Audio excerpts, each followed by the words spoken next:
guys. Good evening, everybody, and welcome to this evening's Concord and Concord Carlisle School Committee meeting. At this point, we actually have a school choice hearing that I will now call to order.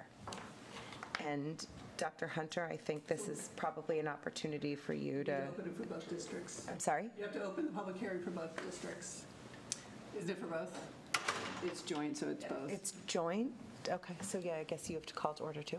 So I will call the Concord School Committee to order. Great. You want me to take it from here? I think that probably makes the most sense. Absolutely. So annually, Chapter 76, Section 12B requires that we consider our potential obligation to enroll students from other districts. We have the choice to withdraw and not participate, but it is an annual decision. So it is proposed that the Concord Carlisle School Committees vote after the hearing on that issue. It is my recommendation that we continue as we have, both due to enrollments and due to space, to not participate in school choice. And there is not an equitable, adequate transportation system in addition to enrollments and space to allow all students to be able to attend in another district. And we would not want to foster any denial of participation. So that is my recommendation, and you're welcome to continue your hearing. So is there any comment on school choice at this time from anyone in the audience or on Zoom?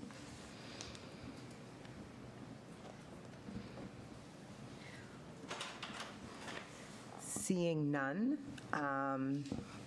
I suppose at this point we can either enter into discussion ourselves or I could also entertain a motion. I move that the Concord and Concord Carlisle School Committees vote to not participate in school choice for the school year 2025-2026. Do I have a second? Seconded.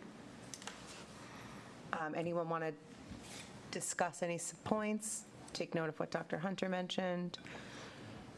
I think just given everything that Dr. Hunter mentioned about transportation, et cetera, I'm in support of not participating. Yeah. Like, to me, the transportation is the key here. Yep. It seems pretty cut and dry just based on that, so. Yep. All right, so hearing a second and a discussion, everyone in favor of the motion made by Ms. Morano? Aye for both. Aye for both. Okay. All right, so at this point, I will close our hearing on school choice and move into our regular business meeting. We'd love to start with our student update. I see Maddie available online. Oh, and you're there with Zaria. Looking good, girls. Thanks for being with us.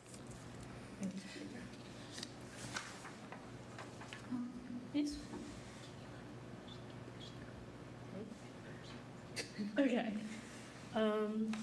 So this past weekend, IQH Fest was held on Saturday at 8, and it was really fun. I know a lot of my friends went, and a lot of my friends performed, and it was just a really good time for a lot of the CCHS peers to, get together and have fun, listen to music.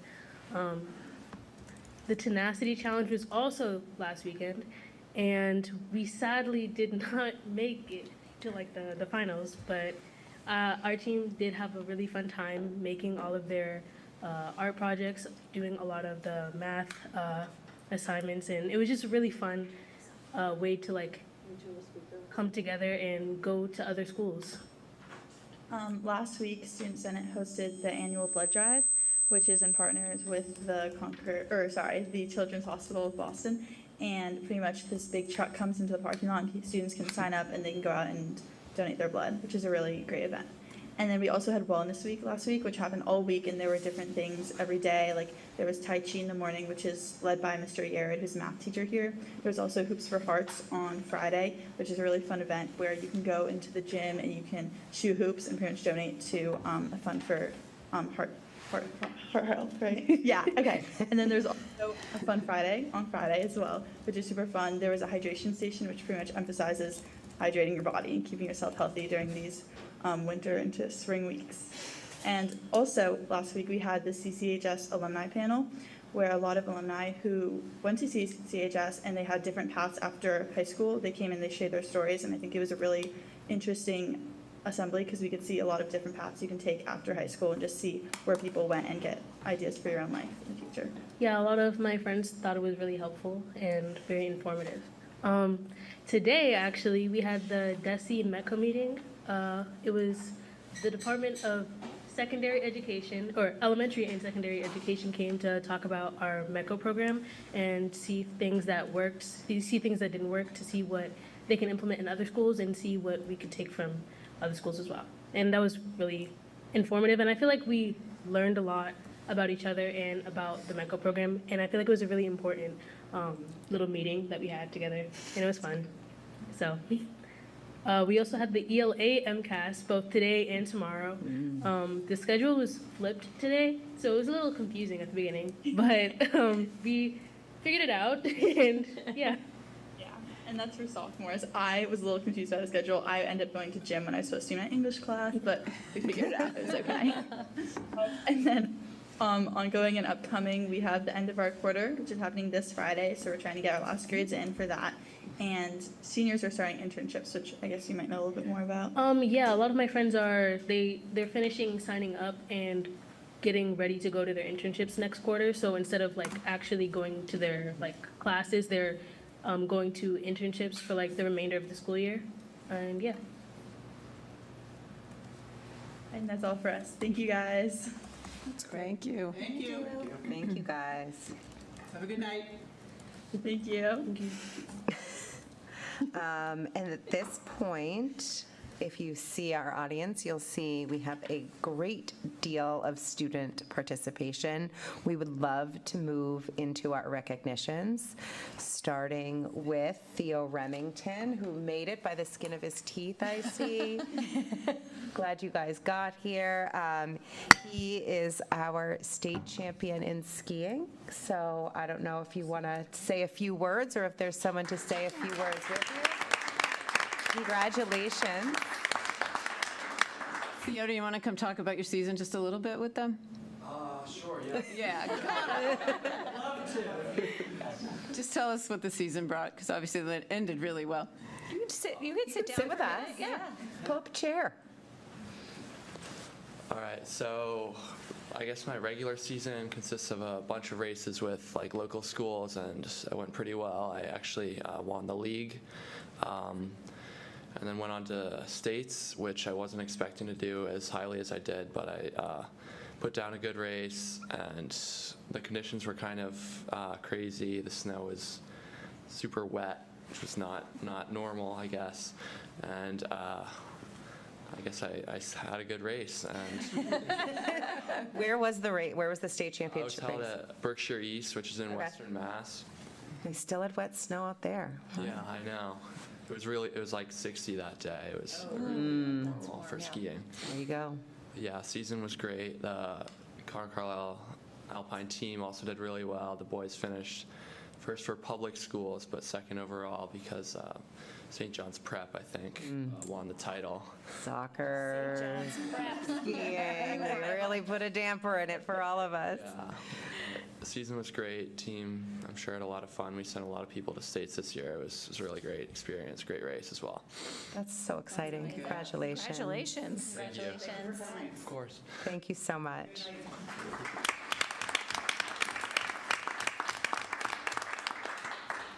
Additionally, we don't just excel in the sports courts. We also have our CCHS Science Olympiad team here this evening.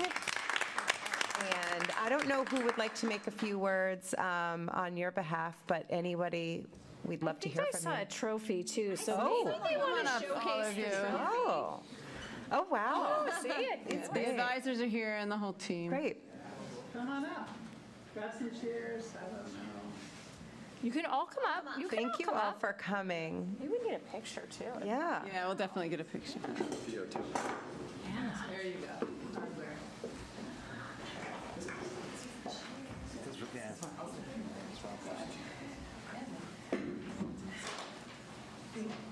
Cynthia, that's a spare chair next to you, right? So while while they're getting settled, this was an event that, especially at the culmination of the season, I think we lived it in real time a little bit.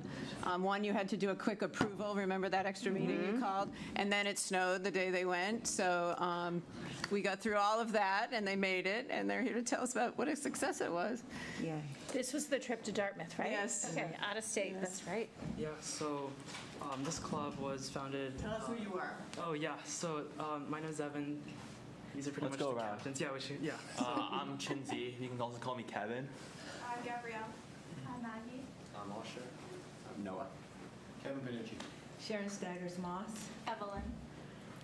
Yeah, so this club was just an idea that, we just, this group of friends had just eating lunch one day, and we just wanted to see if we could, as high schoolers, do something like this. We didn't even think that our club would, we just wanted to see if we could even exist and if we can do something like this.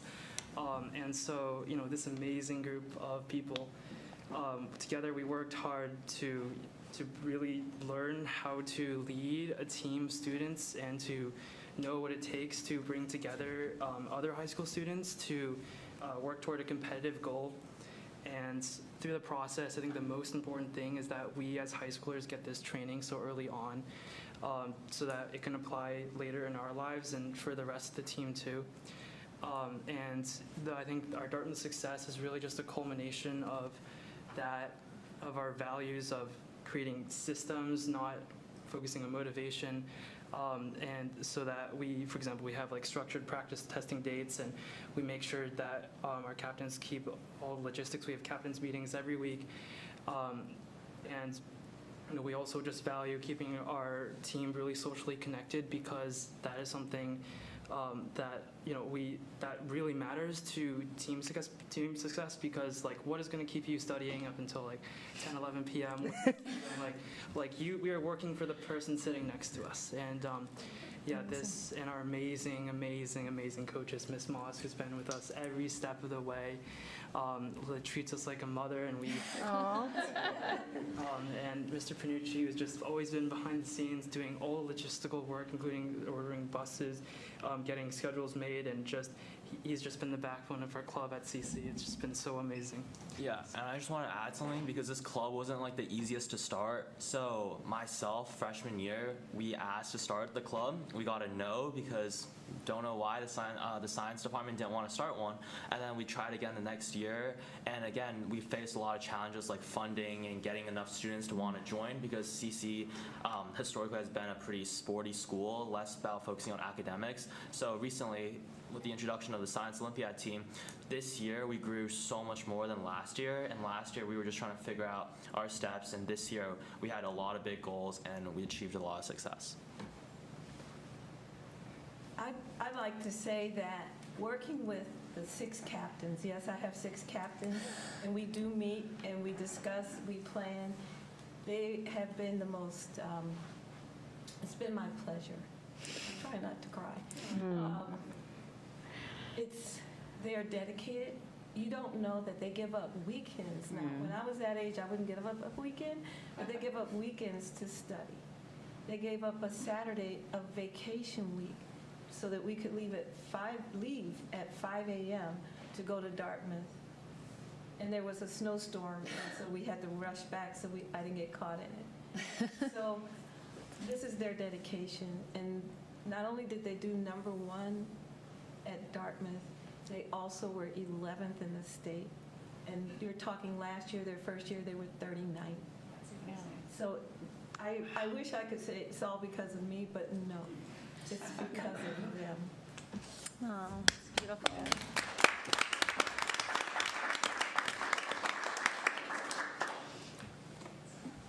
You guys are a real inspiration, and I don't know if you planned that. Unbelievably eloquent explanation of your whole experience, or if you spoke off the cuff. If you spoke off the cuff, I'm even more impressed. I know words don't even cover, and then your emotion. I mean, I'm really, really, really happy for you guys. It's so wonderful. What a testament to your teamwork and your dedication and to your mentorship, Sharon. So thanks. Thank you. And good for you, yeah, good for you for sticking with it, though. Like, when they said no for the first year, most of your juniors, I think most of your juniors, right? So you stuck with it, and you persevered, and you kept asking. So that is a huge life lesson, and then your success is even better. So, I'm sure your teachers have really done a great job with this, but you guys also put the work in. So thank you to both Kevin and Sharon, and for your leadership, but also for the 6 captains, because I'm sure most of you are probably captains. Good for you. Can you just talk about the Dartmouth competition? Like, what was it like? What was the goal? Or? I see it. It was honestly, like for forever, I really liked Dartmouth. It was like my first choice of college. And then I went there in February, and it's so cold. They have tunnels under all the buildings. So oh, really? That's the. I don't know if that's true.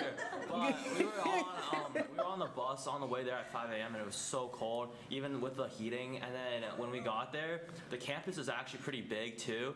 And so we had to walk from our classroom to the competition area and back and forth. And it's so much snow. So I may be considering going south. This is amazing. I love you guys. Come to every meeting. Less about the logistics and more about the competition itself. Competition a little bit for those who don't know about what competition look like. We can go one by one, introduce everything. You guys want to do that? Who wants to? You guys want? So from a coach's standpoint, the students paired up, and it's like the Olympics where you have your events. And so there's STEM events, there are test events, and there are building events. So, and they got, was it an hour? Did you guys? 50 minutes. Yeah, 50 minutes that they had to do their event. And so they had to be very organized.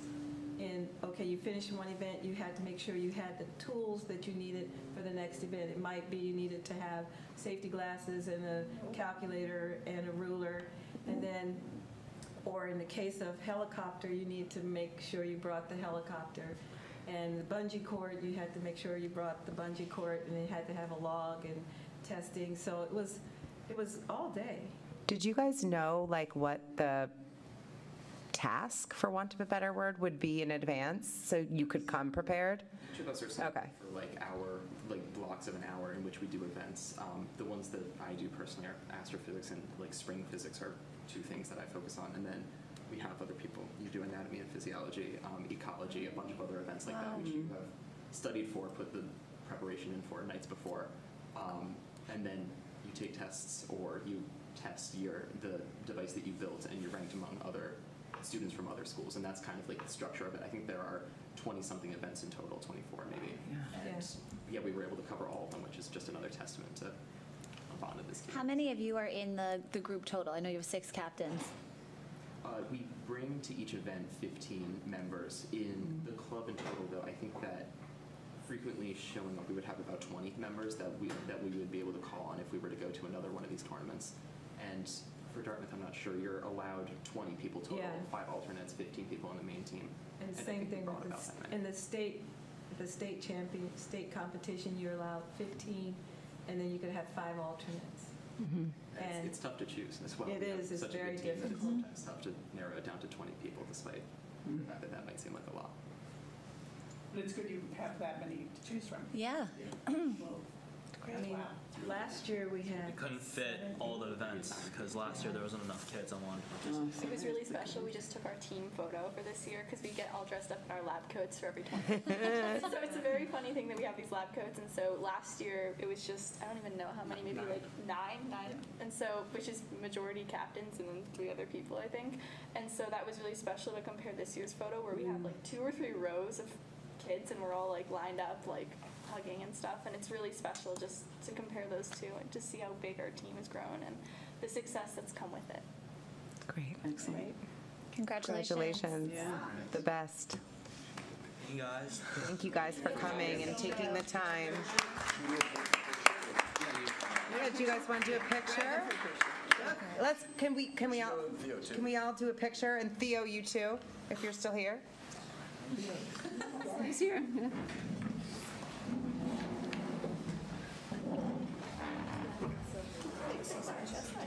I mean, yeah. You want want to take a picture for me?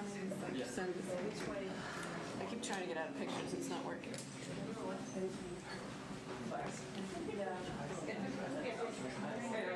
don't look great. Let's get in with these guys. All right. Look, all right, we ready, guys? You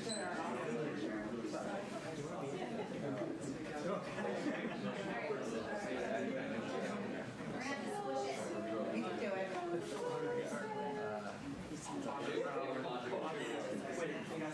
Oh, they want me to hold this.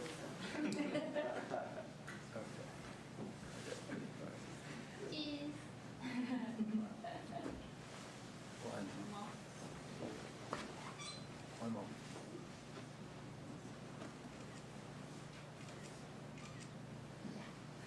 All right. Thank you, guys. You're welcome. Oh, yeah, I don't think you'll remember.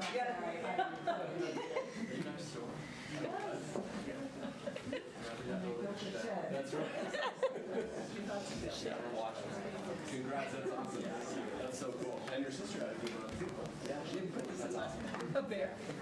How are you guys doing? Okay, just go through Oh. That's awesome. Congratulations. Thank you so much. Have a good night. Thank you. Thank you.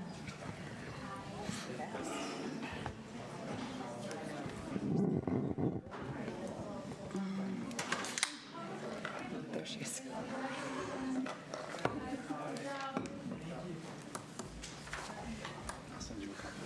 We didn't keep the trophy. Yeah. All right. Now I'm going to turn it over to Carrie and Lori. Maybe we get a quick chairs report and then a superintendent update, and off you go.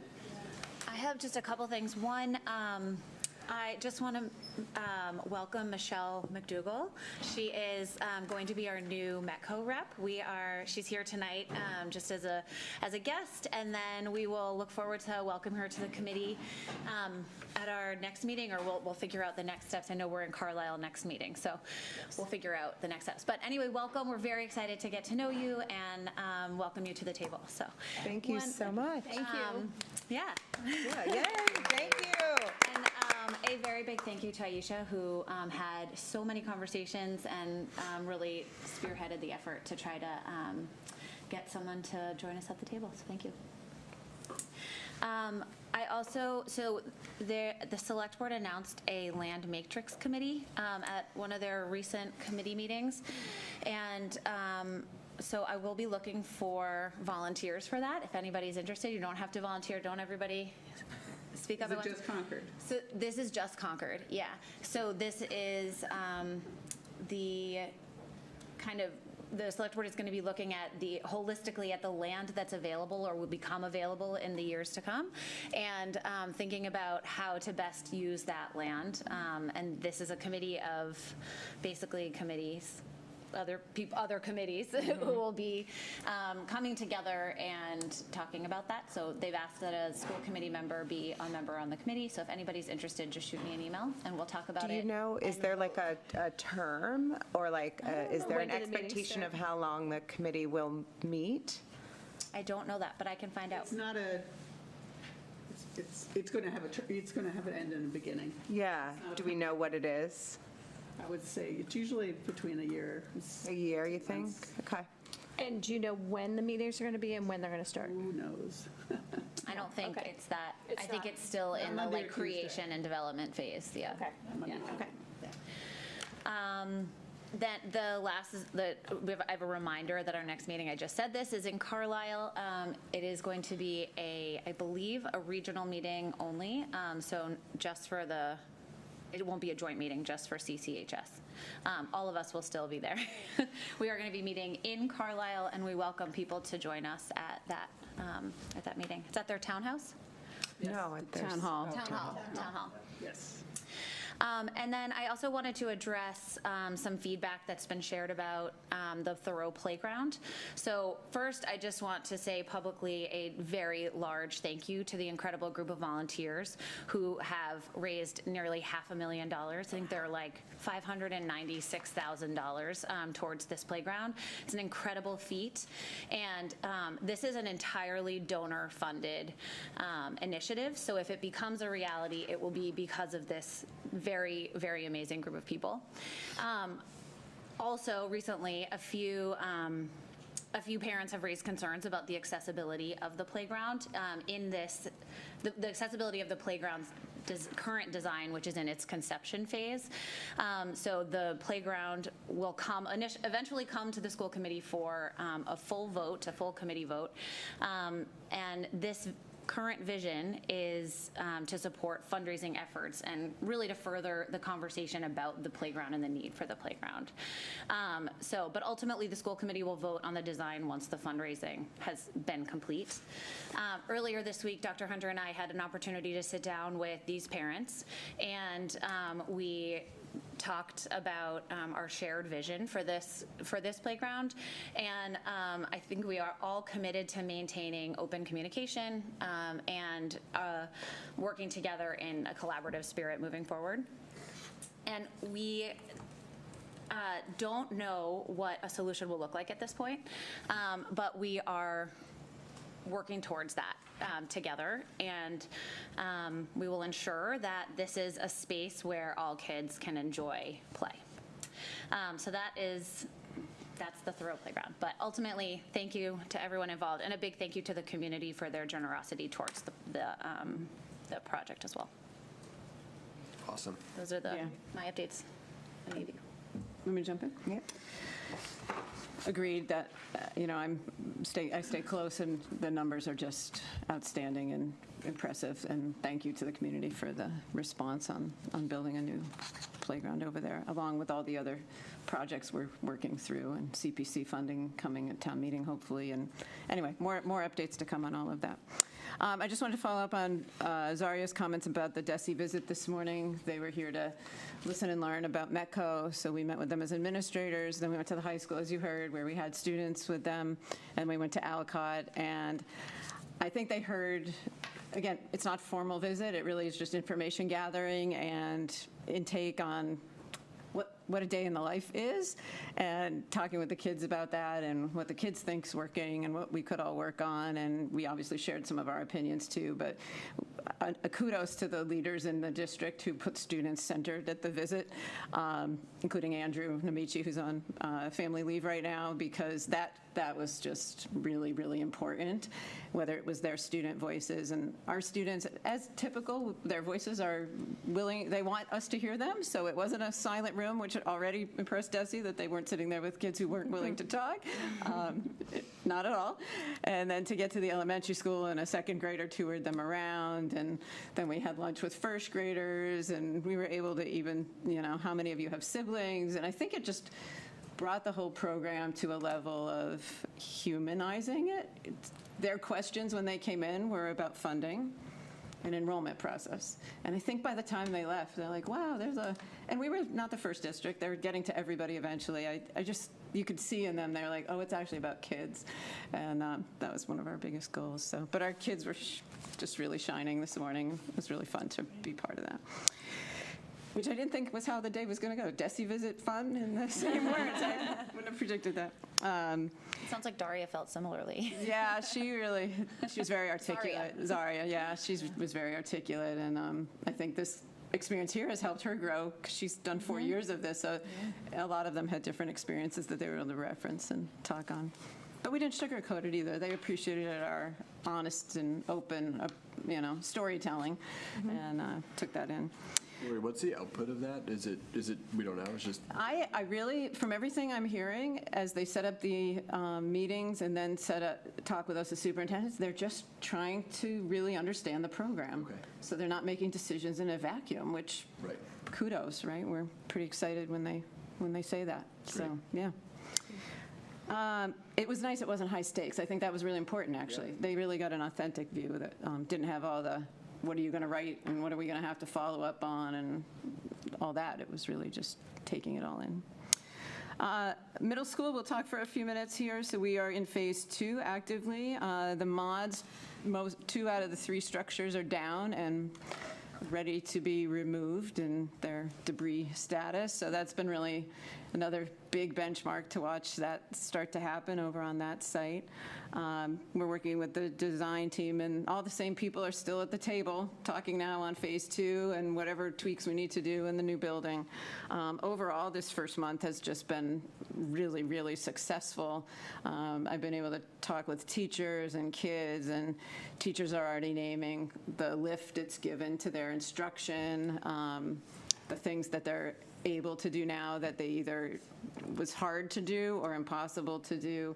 They've already opened the walls up in a few places a couple of times for larger group meetings or activities. So it's just really fun to hear them start to talk about the vision coming to life. So that's been great. And I think from here, you know, we're at the table. The building committee asked last week how long they were signed up for. I'm like, till every bill is paid. So phase 2 is due to end August into September, which is when we expect all the fields to be in their infancy. And we can start to wrap that up, but the bills will trickle in probably for another few months. So we're still 9 months from full completion, I would say. It's exciting as the spring has hit and we can get back, because there's even at the original site, there's a lot of landscape work to do and things to go back to that the winter, you know, frozen time. So it's exciting to get to all of that too and keep making the site become what it's really going to be down the road. Concord Possibilities I want to highlight. Our grand opening is Friday. From then on, we will be open Monday through Friday, 9 to 2:15-ish school hours for now. There's a lot of vision of going past that, but for now, that's where we are. So really hoping people will come out. There'll be a event at 11 o'clock on Friday to really note the grand opening, but we're just super excited. The signs are up. If you haven't seen them, they're really, really nice in that subtle, you know, modest way that fits the whole demeanor over there. So exciting, super exciting. More to come as we get active in really an active space. I just want to plug, because I had the good fortune of going over there on the soft opening. Yeah. The merchandise is like really good. Yes. Really good. Really affordable. Yes. And really like Concord spirit. I just thought I was really impressed with the quality of what these kids turned out, and they're selecting it all, and in some cases they're making it by hand. So I just thought it was actually kind of awesome. It was really fun. Really fun. So there was a realized niche that I think they have run with, which is that it's really hard to get spirit wear on demand. There's a lot of ordering and waiting, but if you need it for tomorrow's Spirit Day, there's not a really easy opportunity. And they have run with that idea. It is and, Brilliant. Yeah. The elementary school shirts especially. Oh, they were so fun. Gear for every building, every school. They're using the Cricut machine like pros out back there, which is fun to see. Crafty. And I'm hearing the kids already talk about, you know, I'd really like to consider such and such. Like they're already noticing things they want to work on and include going down the road. So it's great. There's a lot of business thought already happening. So really exciting. Other updates, I reached out just, I guess, to parallel Carrie's comments about last public comment. I followed up with Mark, who's a dad I've known for many years, and talked with him about his anti-Semitic concerns, which we've named. We have the same concern. Since that meeting, he's been able to connect me with Kerem Shalom here in town, and I have a meeting on the books in a week or two with the rabbi there. So that's the goal, right, is we just all keep collectively working together on whatever these issues are, and talking about different ideas and strategies, support to us, support to families, and just try to get better and better at it. So I appreciate that that turned into a really productive next steps. And then finally, I guess I needed to give this a little shout out. The Concord Police Department has a new police puppy. He is 8 weeks old. His name is Thor. He's traveling with our SRO, Sam Simpson. He is the cutest thing ever. I might have held him for a little while this afternoon, but we're really excited. He'll be that dog that is around and in the schools with her all the time, and the comfort mindset. Of course, right now he's getting a lot of attention anyway, but he's comforting in his own little way. But we're really excited for that initiative. Carlisle's actually been ahead on that one. We met, I forget the dog's name there. Yeah, we met her back when she was a puppy. So we're excited Concord's following suit, and just more presence, and obviously it sets a tone in what their goal is in being in the building. So those are my updates. Great. Thank you. All right, we will move into public comment. I don't see any blue forms at the table, but if you are either online or in the room, all right, you can approach the mic. I'll start in the room. Public comment, as we note, is for you guys. You have 3 minutes to speak, but just a reminder that our meetings are in the public, not with the public, so we don't engage in any back and forth. All right. Colleen Walston, Hawthorne Village. I was so taken aback by Dr. Hunter's comment that she felt validated about the district's literacy program after she attended a portion of a talk with Kareem Weaver, a prominent literacy advocate that the CPAC put on. To be clear, Concord is a balanced literacy district. We are not a district that uses evidence-based structured literacy. Since Dr. Hunter became superintendent, the district has wasted a tremendous amount of time and money on Fontes and Pinnell products and trainings. Students suffered through years of pointless so-called RTI, now edu-branded MTSS, using leveled literacy intervention, a curriculum designed to teach students to guess at words. Teachers at the elementary level have received training through Leslie Literacy Collaborative and use Fontes and Pinnell Classroom as their core curriculum. As the district has published literacy plans and updated curriculum maps over the last couple of years, I noticed that the district referred to their literacy programming as, quote, evidence-based, but while they published the names of some phonics and phonemic awareness curricula for foundational skills, any mention of the core curriculum brand was deliberately not published. The level of marketing the district engages in is disturbing when they should be practicing full transparency instead. The district's 5-year strategic plan for 2018 to 2023 stated that improving the MCAS performance of underperforming subgroups was a goal. During this period, the superintendent and school committee continued to spend money on educational pseudoscience. MCAS scores did not improve, and the strategic plan beginning in 2023 mentions no such goal. Where the district used to opine about students reaching their potential, they now write about multiple paths to success. And I have to wonder if that is a coded message. You will not all learn to read here. Routinely, students with disabilities, low-income students, and Black students are reading proficiently less than a third of the time. Concord is presently seeking to hire extended school year teachers, listing, quote, knowledge and experience teaching leveled literacy intervention, LLI, to struggling readers is preferred. I was also surprised by comments that Alexa Anderson, when interviewed by the local newspaper, she cited being proud of her work on reading, and she credited parents who helped educate her. I'm not sure how recently the enlightenment has occurred, but I worked pretty hard to implore you several years ago to stop using low-quality materials. And while you listened for a while, you simply would not learn and continually spent taxpayer money on garbage.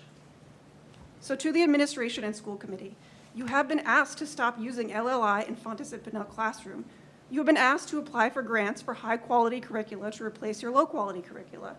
You have been asked to commit to not spending any more time or money on low-quality materials and professional development. You have refused to do any of this.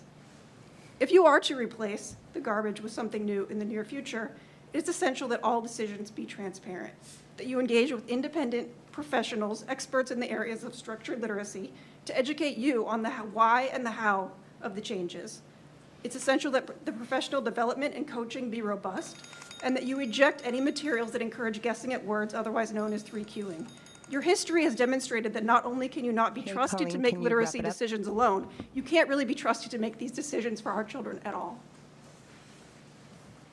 All right, and moving online, can we promote Betsy Olson-Mikowski?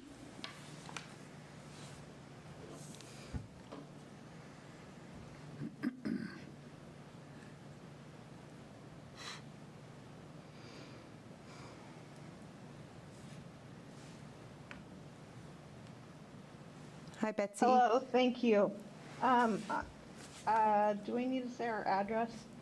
No, you could. Anyway, 1741 Wedgwood Common, and I'm sorry, my light is very bad right now. Okay, It's better. there. I have something written down that I was going to share, and Okay, so this is a different topic, and then I'll come back. I apologize, let me get my screen up. Okay, so my comment is about the connection from the rail trail to the new middle school. Those who are able will continue to access the school from the Bruce Freeman Rail Trail, demonstrating the clear demand for this connection. However, the truly forward-thinking and equitable solution is to create a fully ADA accessible path, ensuring safe and inclusive access for all.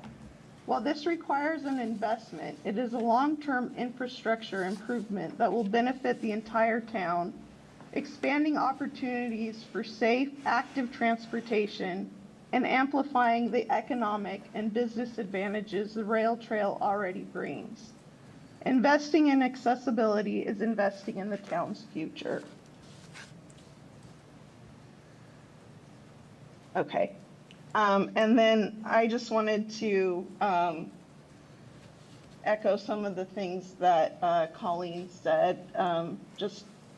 I have a big concern about the inequity of the reading scores in our district, and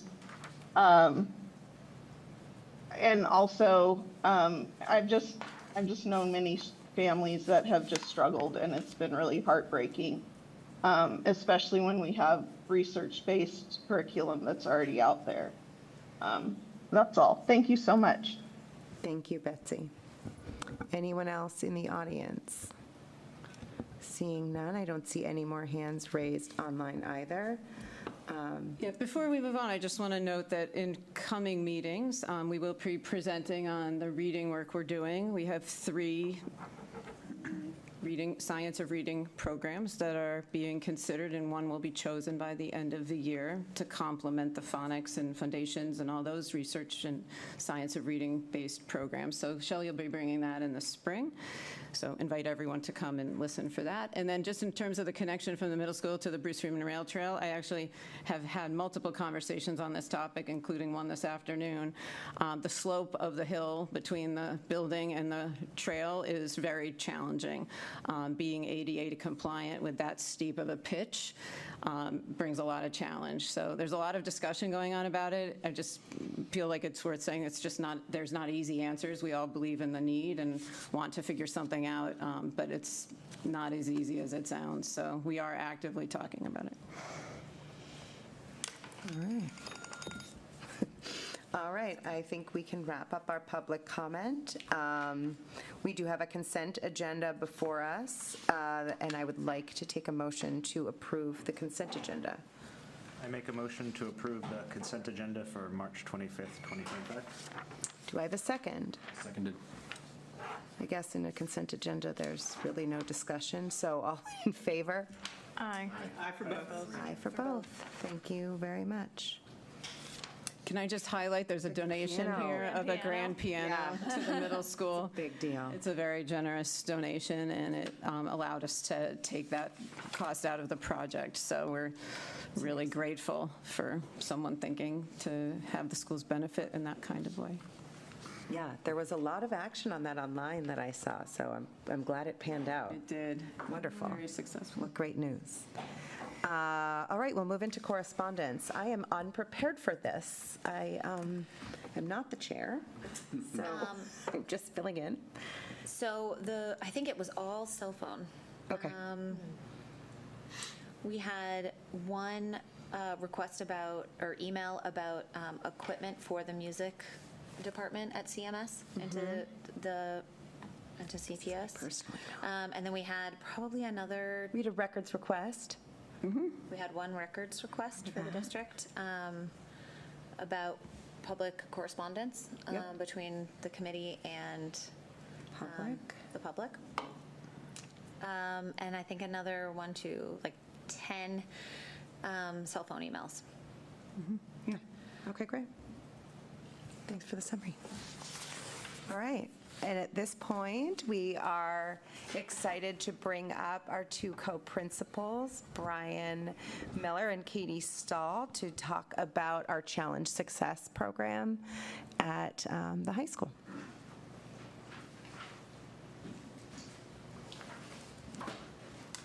Hello. Thanks, guys. Hey, everybody. Made it through MCAS. Yes. Day one. Day one, we have tomorrow. Yeah. Wow. So thanks for inviting us to talk a little bit about Challenge Success.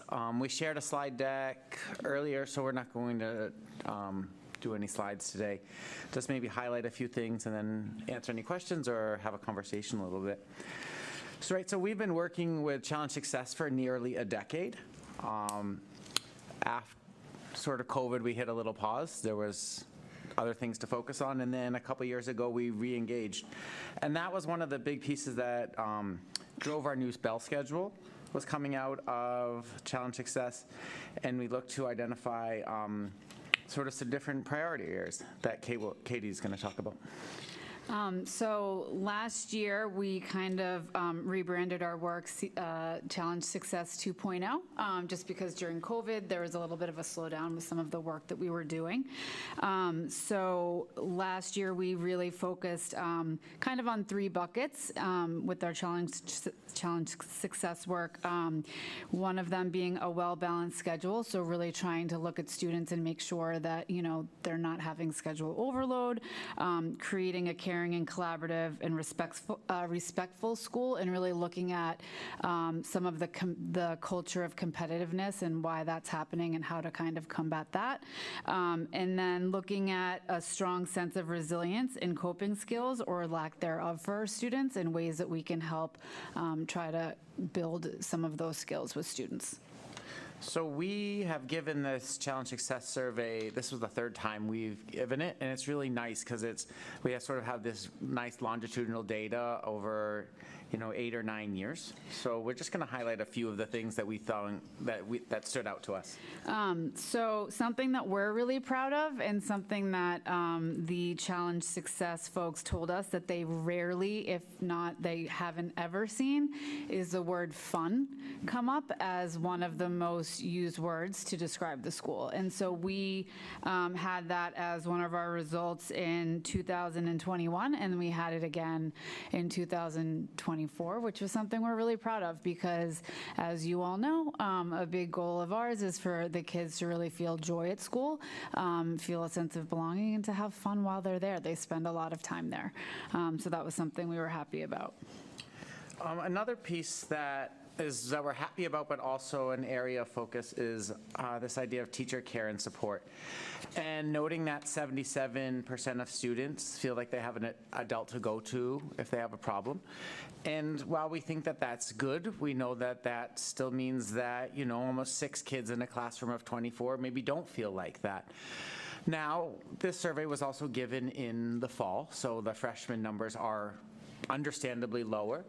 But something that we recently did to do that is in one of the back rooms in the library, we put up every student's picture. So we had 1,200 something students' pictures on the wall, sorted by grade, and teachers went through and identified who do they have a strong connection with, and that allowed us to sort of note what students don't have a strong connection. And then at the faculty meeting the following week, we identified those students who we know could use a little bit more support, and we had our faculty members, sort of who we know are really good at making connections, offer some really tangible moves that they do in their own classroom or their own space. They're not all classroom teachers, to help sort of close this gap. And how can we get the rest of the 23% to feel that way? And that relationship mapping activity was something that Brian's been talking about since I got to CCHS, so it was really exciting to actually have it come to fruition and really do it. And like Brian said, I mean, I think we were really pleased to see how many kids, you know, have connections, and how many, you know, adults felt that they had strong connections with kids. But being mindful of the students who just may have fewer is something that we really hope will benefit them in the future, with teachers really being intentional about, you know, making connections with them. I think there's one more here. The other thing that this survey sort of highlighted for us, so we've been really trying to take a hard look and using our data, but something that we've known, but this survey highlighted was this idea of our gender non-binary, gender queer, gender non-conforming students are absolutely a subgroup that are really struggling. So like I said, we've been using a lot of data to look at race, ethnicity, special education status, low income status, but that's just not one that frankly is as easy to pull out, right? Like we don't report that on Edwin or something like that. So it's not something, so you need a different survey tool, and I think that has, that's something that we are talking about on what do we want to do for the spring to make sure that all of these students experience a sense of belonging. So just another area to highlight from our data from the student survey was just time spent on homework. This is also something that I think that we felt really good about. In 2016, students reported that they were spending 2.8 hours of homework per evening, 2021, 2.5, and this year it was down to 2.1. Obviously, that is, different for every student, but that is the trajectory that we do want time spent on homework going. We want it going down and not up. So we felt really good about that. And that actually kind of piggybacks and also relates to the other data point we wanted to talk about, which is sleep. So we all know that sleep is somewhat of a challenge for teenagers and adolescents and something that they don't always get enough of. So in 2016, our students were averaging 6.7 hours a night, 2021, 6.9, and this year we were over 7 at 7.1, which felt really good. And also Pam, who's our challenge success coach, said that that's something that she rarely sees in a high school, students getting 7 hours, which I know sounds shocking to me, who, I can't imagine getting only 6 or 5 hours of sleep at night, but that's what she sees with her work in other schools. So we felt really good about that for our students. Yeah, those were two areas that sort of started our work with Challenge Success 9 years ago. Why we wanted to start doing the work is we felt like kids were doing too much homework, and this sort of conflation of rigor versus just time. So those have felt really good because our faculty has really tried hard to give more meaningful and more targeted, but sort of less homework, right? Even if every class gave 30 minutes, you're taking 5 classes, right? There's 2.5 hours before you've started. So. Can I ask you guys a question? I don't mean to interrupt. Please. Do you guys have a sense of what the right amount, do you have a goal for what the right amount of homework is? Is that a thing that you banter about?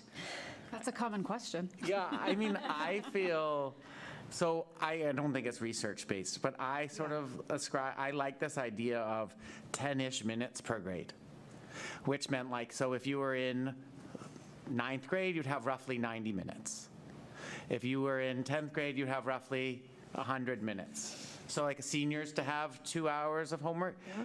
Now, I do wonder, right? So the homework, is that including their I think FlexBlock has also made a huge difference in kids' ability to get work done during the academic day. I can speak to that personally with my child, yes. Yeah, I mean, I think it's made a huge difference for a lot of kids who really, and not all kids use that time, and that's okay. That's not what they need, but a lot of kids do use that time to get started on homework or work on group assignments and things like that. So I don't think there's a perfect answer for homework, but I think it's something that, it's one piece of the puzzle in a very busy day that students have on top of other things, so it's just something that I think. So there's no industry standard. Well, there is clear research that says it after a point, roughly about, there's no benefit. Right. So you don't just need to keep adding on and on and on. Okay. And kids need to sleep. Yes. And maybe have dinner with their parents once in a while. And talk to them. Talk to them or whatever. It's so hard to get that. Yeah. Do you have any tips on that? I know. Making the children I know.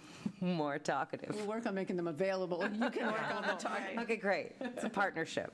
The other thing that felt really good from the survey was students were asked from a pick list, what things do they think could help kids improve your school experience or be less stressed. And they cited no homework on weekends or over breaks and reducing homework load, and those were two things that we started a long time ago, and that was really affirming that we have one sort of no homework weekend a month, and that we don't have homework anymore over vacations, or so those two things have been nice. And they also talked about having teachers coordinate due dates for major projects and assessments, and that's definitely something that happens in the 9th grade academy as kids are transitioning from middle school to high school, which I know is really a game changer for a lot of students, and not something that we kind of had before without the academy. And then they also cited opportunities for more hands-on learning and active learning, real-world projects, field trips, things like that, which is definitely something that we're trying to do more and more of. And then we just wanted to share a little bit about like sort of the work that we done in this sort of Challenge Success 2.0 or 3.0. So as I said, we have a new bell schedule that it's hard to believe we've only had for 3 semesters, but it's just become so ingrained in what we do. And then through Challenge Success, we took the feedback about that our first year with like the early releases needed a little tweak, right? They were calling them hanger days, and they were hungry. There wasn't a long enough lunch and that kind of stuff. So we took the feedback and we Hunger Wednesdays. Hunger Wednesdays, and yeah. So we took that, and I think that this year those days have gone nicely. I think some other things that we've kind of always done, but I think we've been able to do on a greater scale with our Challenge Success work, especially with the addition of FlexBlock, is to have student fish bowls where we can really have targeted sessions with students. We had 50 kids, was that last week or the week before? Recently. Yeah, in the last week and a half. We had 50 students come, and all of our different Challenge Success working groups kind of had our questions, and we were able to get student feedback on their experience and what their thoughts were on certain things, which is so valuable for us, and something that we really take into consideration to make change. We got, again, student feedback on the way mid-years were scheduled, and could we have like a day of reading period before where or 2 when teachers aren't allowed to give a test because they were saying, I just had this math test on Friday and now exams start Monday, and that I just haven't had time to review. Or we talked a little bit about where does this makeup exam block go, and they asked, could we have it in the middle because it gave us, in the winter, can we have it in the middle because it gave us a little break and we can catch our breath and get some help. So that was just straight from student feedback. Wasn't something we thought of. Right, and I think you heard in the student update from Zaria, we just had another alumni panel, and this one was kind of like, not the straight and narrow path, like, students who took a different route and talked about what they're doing now. And I think that, I heard back from several students that it was really beneficial for them to just hear that, like, it's okay if you try something and then that doesn't work out. Try something else, and that might be your thing or not. It was really great to we had the juniors and seniors at that panel, and it's definitely something that we want to continue for years to come. Last year, we really focused on teachers doing these shadow days, so spending the whole day with students. So being a student body from 8 a.m. to 2:41 p.m. And what does that experience feel like from the student lens was another thing directly related to our Challenge Success work. That one was interesting. Like if Yes. kids were like walking to Sorrento's during their lunch, the teacher was going to Sorrento's. Yeah. Walking with them. That was fun. And you know a lot about our Fun Fridays, but that's something that has just really taken off in the last couple of years. I feel like the sky's the limit with those. They just get more and more creative each month, and it's something that the kids love. I feel like it's starting to become very much like ingrained in our culture, just like FlexBlock. The kids are like, when's the next Fun Friday? What's the theme? What are we doing?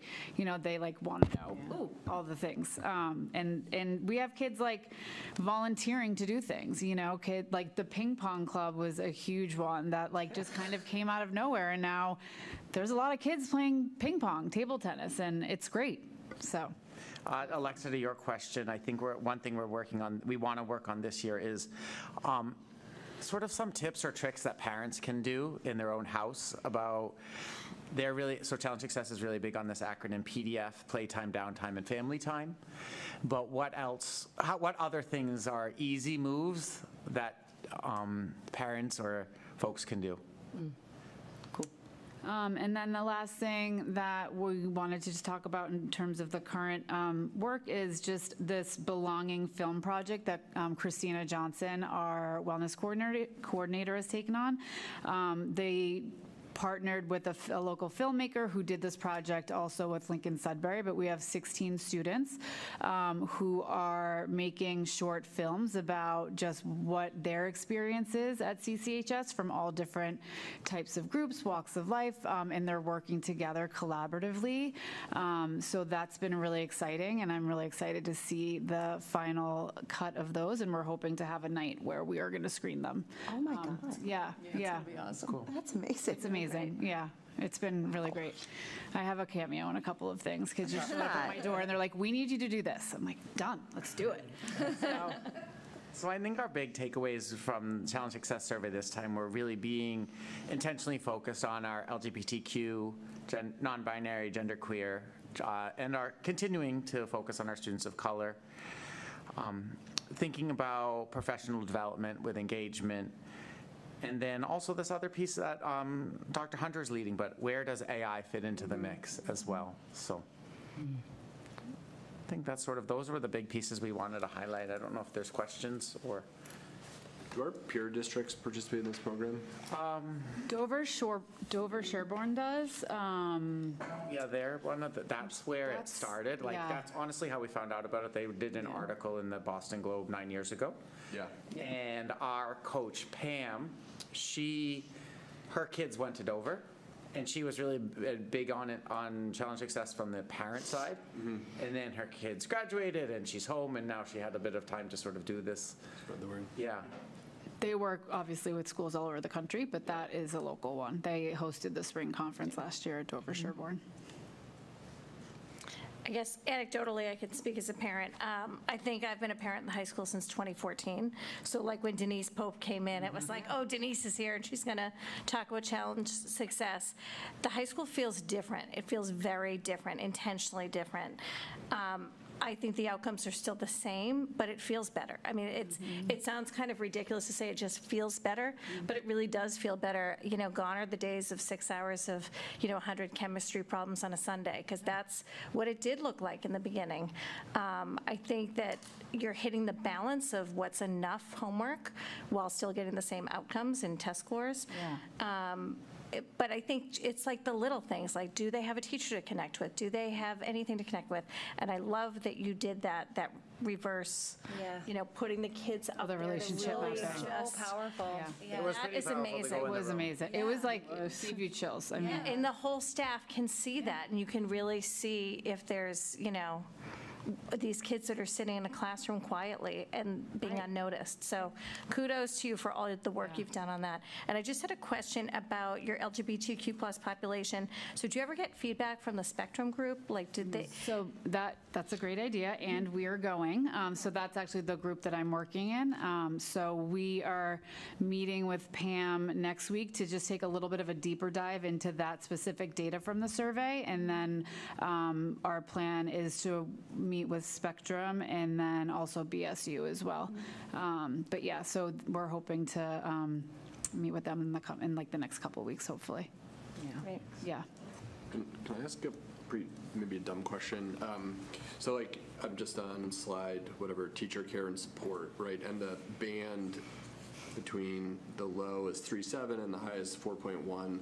Are there like, how do you think, is that like a huge, I'm trying to think how to ask the question, like, is that a concerning drop? Is it in like, like a band that, needs improvement but not concerned? Like, I don't know, like, is that a big, with our data set, is that a big drop off, or is it, I don't know if I'm asking this. No, I think I get what you're saying. Yeah, right. So it sort of all this data tells the same story every way we look at it. We know that our historically marginalized populations, they are not doing as well academically. They don't feel as connected. And it's actually, the research probably says which one leads to which. Right? So yeah, I mean, it's not, oh my gosh, it's not dire. And yet we do know it is affirming feels like the wrong word, but like it's sort of telling us again that we still have work to do. And we're not shying away from the work. We know that we want to dive into it, and we want to make it a school where everyone, all students and staff, have a strong sense of belonging. I have sort of a comment.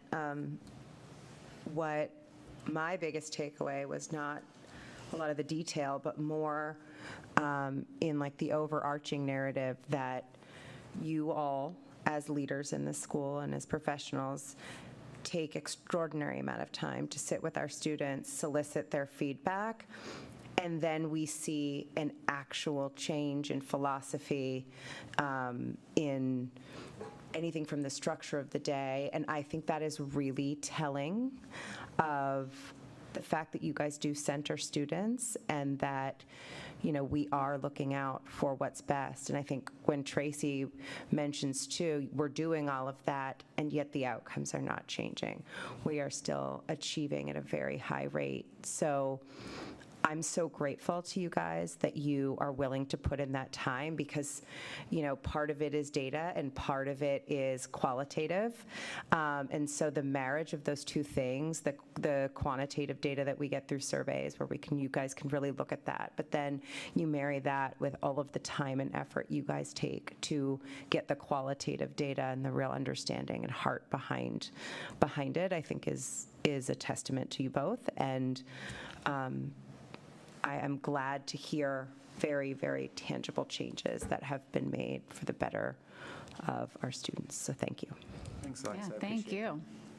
Yeah, and we've added, I think, so we have 10 students now on our Challenge Success team, actually. So they meet, 5 times a year with us. They're part of it. They're like student leaders now. They're, helping with the communication piece and helping kind of own the work. So that's been really exciting too, to get, we started with, I think, 4 kids on the team, and, we added more this year, and it's been great. So. Yeah. I just take a mic. Tracy and I are kind of in the same boat, but I don't have kids still in the high school.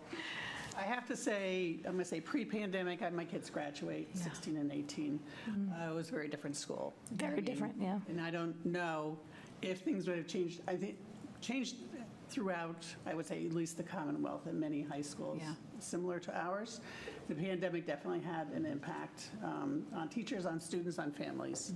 So to me, everything looks very different. You always have to layer on this AI situation, which I think requires the classrooms to be a much more active situation where you really don't want kids to pull out computers and compose essays, right? You don't want to have to police them with the work. So, I mean, how do you combine trying to have more, I will hate to say the word rigor, but more, I think that's where, it's appropriate, not in homework, like having real discussions about the work, showing your work, talking about the work in every discipline. It's, it's sometimes harder in one than the other. And I think that's sort of developing because it's a challenge to homework, with AI is difficult. Yeah, I mean, I think that maybe Katie, I don't pretend to know the answer. Maybe Katie knows all the answers, but I don't. I mean, which I think that's another place where, right, Laurie, we mentioned it. We talked about it at admin a few weeks ago, and Laurie started a K-12 committee because we felt like it wasn't just like a CC thing, right? It's K-8 for sure. I think it's also on teachers that we need to make assignments that are meaningful, that can't just be Googled or put in ChatGPT or Gemini or whatever and yet at least our stance isn't that we want to police it. We think it's an incredible tool when used effectively that certainly students, let's say, need to learn the writing process, right? But are there other places where AI can be a great support for struggling students, right? Can you make a 25-question review quiz about X, Y, or Z, and that can be great when you don't have the private tutor, right? So, and how can that help level the playing field for our struggling learners? And I think in terms of even just thinking about the writing process, I mean, our teachers know their students, right? And I think, if you we've sat there and said, write me an essay on Romeo and Juliet. I mean, it's so, you can tell when it's just so not authentic, right? It's just very, and I think the teachers know their students and they know, their right, like how they write. And so I think that it's something that, I think kids need to learn how to engage with it.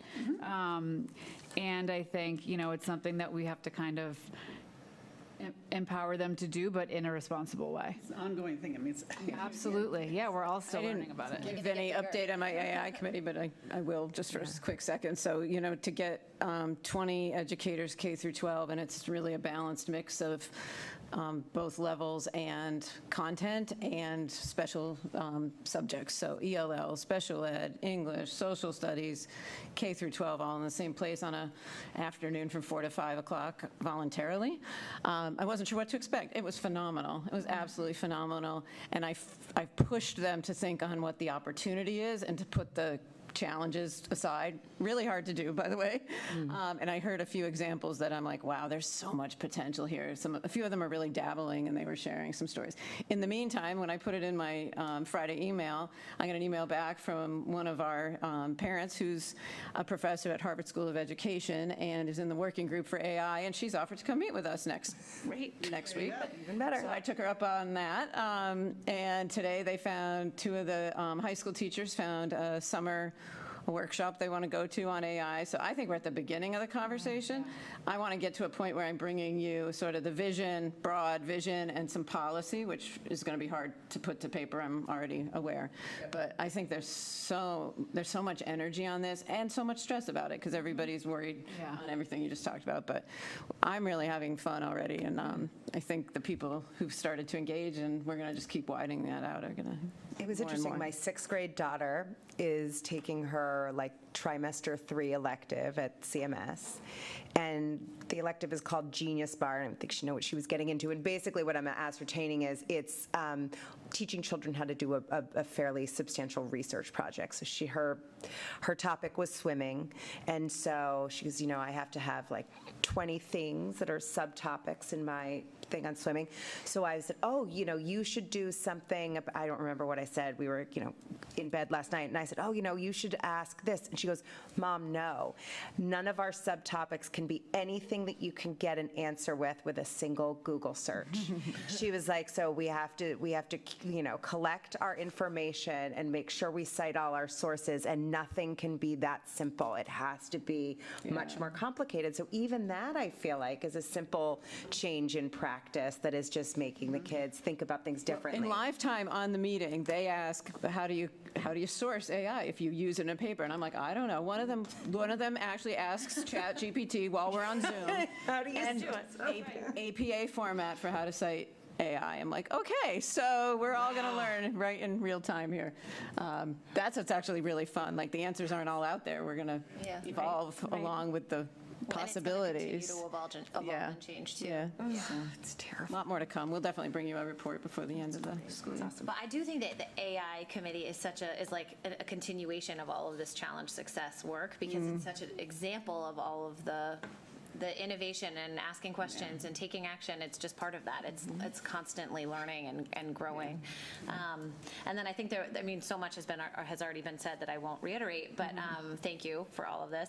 And the one thing that stood out to me as we're all getting lots of emails about cell phones is that you note in big bold letters that 75% of kids sleep, when you're talking about sleep with their phone in their room.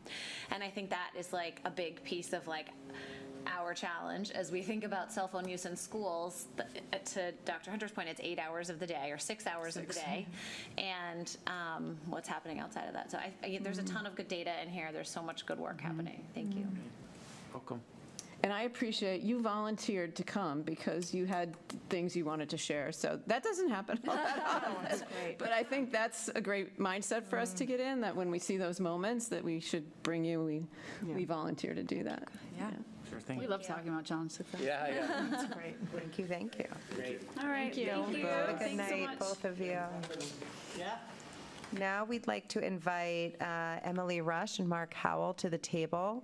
We are going to receive an MCI update.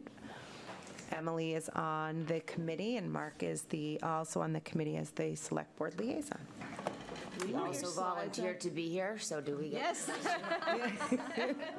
Big appreciation. Do you want your slides up while we? Yeah, that'd be Okay, great. it'll take me a second to get. Okay. I'll just start by introducing myself. I'm Emily Rush on the advisory board for MCI and the Community Engagement Subcommittee. We have a slideshow where we can kind of walk through everything, give you an update, state of the affairs, but really our goal on the Community Engagement Committee is to engage with the community, foster relationships with our primary stakeholders. The school committee is one of those. Have listening tours, really kind of be as transparent as we can with all the information we have, and involve every sort of aspect of the community. So, and Mark's here from our From the select board select liaison. board, we're really thrilled with the work that's going on already, and Emily's going to walk you through that, and I'll just help answer any questions that you might have. Great. Sorry, 1 sec, we'll have your slide. No, you're fine. So why don't I just start just with sort of the players involved, and soon a map will pop up so we can sort of see the actual site. But right now, the DCAM, the Department of Capital Asset Maintenance and Management, thank you, owns the site. So they're the body of the government that takes care of the state property that's owned. So they're decommissioning the site. We just did a tour the other day. It was very cool, but they're going in and removing what equipment can be used other places. So that's going to take a long time, upwards of a year. Simultaneously, DCAM is going through their own evaluation of the site. So what's in the land? Is it contaminated? What materials can we preserve, et cetera? If you want to go to the picture, the first picture is great. So we're sort of simultaneously walking through everything with DCAM. This is the site as its whole. You'll see the Rotary we all know and love. And then our site is 51 acres. Behind that, headed towards West Concord, and the train station is Junction Village. That's 12 acres. That's zoned for 40B, over 55 housing, I believe. Is that right? So what we're doing right now is we're taking a look at sort of all we have. One challenge in front of us is the Department of Transportation. So they're going to go through and rework the whole plan to restructure the Rotary. Could be an overpass. It could be an underpass. You could use some of the land in the parking lot, on the right there. So there's lots of different options, and now that this site is on the table, it could possibly help to create a better infrastructure for the Rotary. They're 18 months away from a conceptual plan. So we can still come up and make a recommendation to the select board. Hey, we think, I'm making this up, this is going to be great. We'll have some multifamily, mixed use, retail, athletic facilities, but we're really not going to be able to get moving until the Department of Transportation has a plan. On the left side, that's the wastewater treatment plant. So that's not kind of like in the prison walls. That's all up here. Yep. That's Far left, that big thing on the left. Yeah. Okay. Yep. So that's kind of another project in and of itself. The state owns that. We're considering, do we want to buy it? There's about $25 million of work that needs to be done to improve the wastewater treatment plant. Whose responsibility is that? Is it the state's? Is it whoever turns out to own the site? So that's sort of a separate monster that needs to be figured out. I'll note that the importance of the wastewater treatment, because without maintaining and then expanding that, development is limited, right? If you think about 221 Main Street, potentially Peabody, right? So without, even, I think Novo is fine for there, but what we do at Junction Village, so that is a really important piece of the puzzle. I'll stop there if you have anything to add. Yeah, the wastewater treatment facility is already an ongoing, in the stage of beginning negotiations with the state. It's 310,000 gallons per day of wastewater capacity, of which the state will continue, the state's continued operations in the Department of Transportation maintenance facility and the state police barracks and the Northeast Correctional Facility, which is all the stuff sort of north of Route 2, is about 80 to 100,000. So figure approximately 1/3 of the capacity is likely to need to be used by the state, and 2/3 of the capacity is likely to become available for development and the town, which is really important just on an order of magnitude that the current wastewater treatment facility that the town uses is 1.1 million gallons. So we're talking about a good 30% increase in overall wastewater treatment capacity if we can bring it into the town.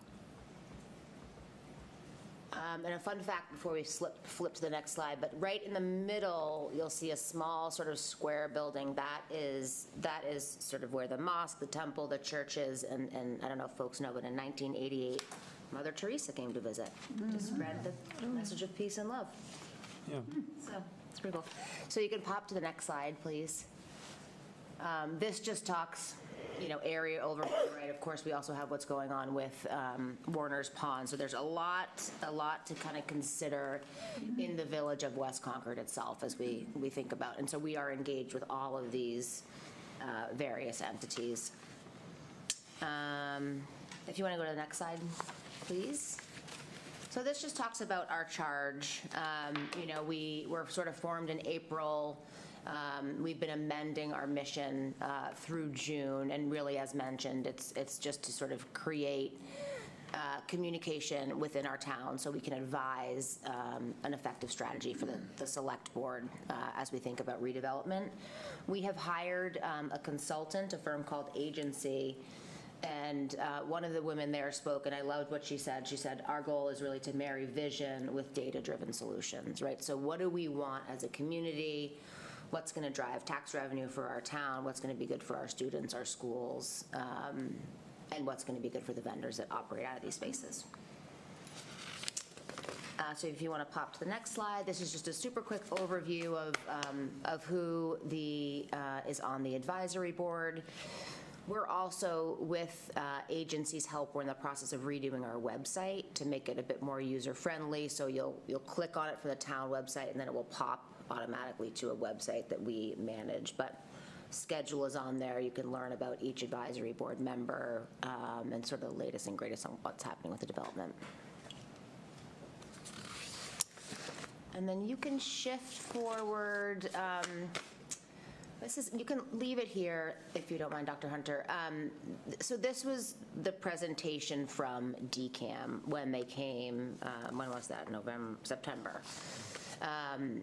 And this is sort of the timing of when they think construction will begin. I think this is really, this would be amazing. It's wishful thinking.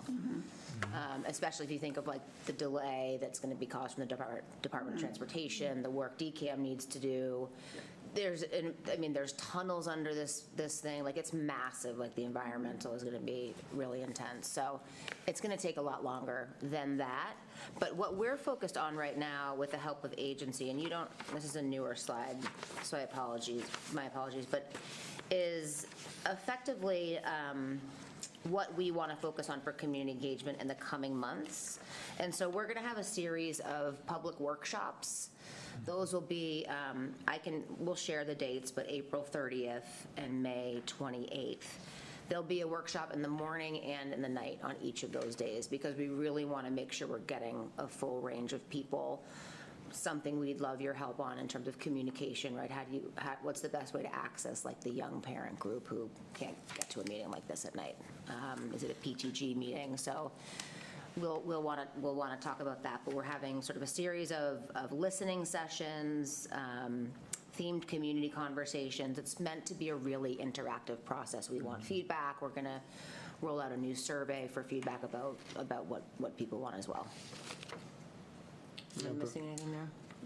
No, the website's going to be interactive, and obviously, as a school committee, you also have a role in terms of trying to help identify what municipal uses and needs. I noticed you mentioned the land use matrix task force that's being kicked off.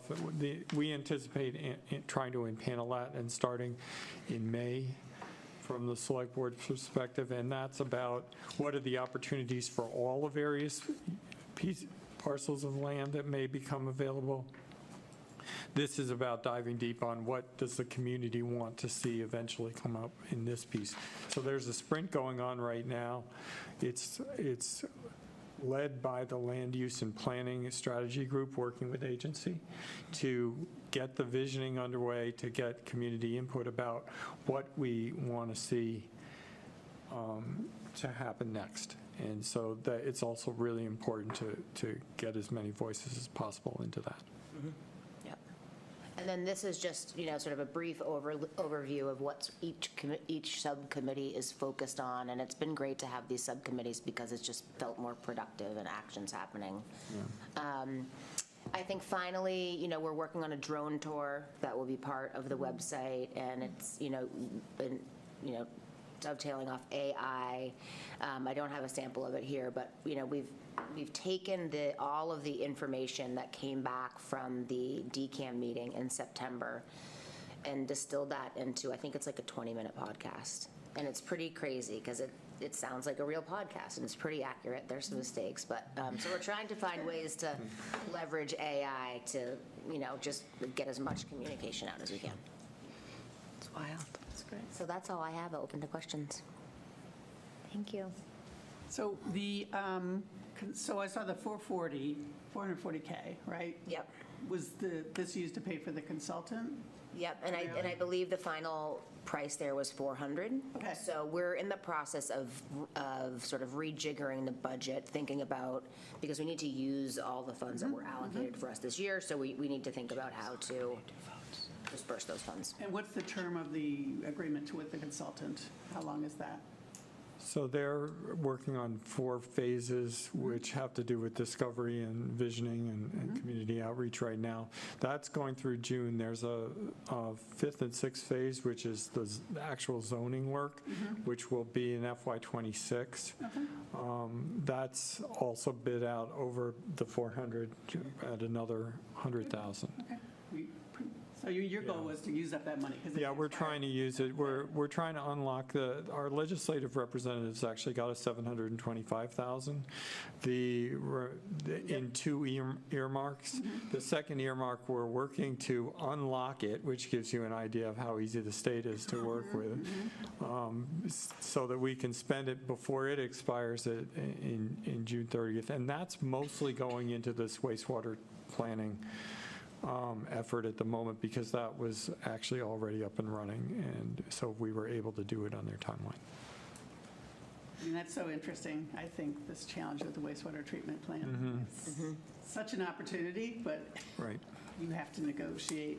So who does that? Is it the town manager? Is it your committee? Is it a combination of all the above kind of a thing? Well, it's a land acquisition, so it falls to the select board to actually work out the terms of the contract. But it's really primarily being led by the Water Sewer Enterprise and Alan Cathcart's team.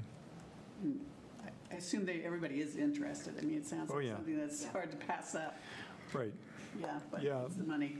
I mean, the key is, even though the facility has serious capital needs, what it really comes with is a permit to discharge, which is nearly impossible to get.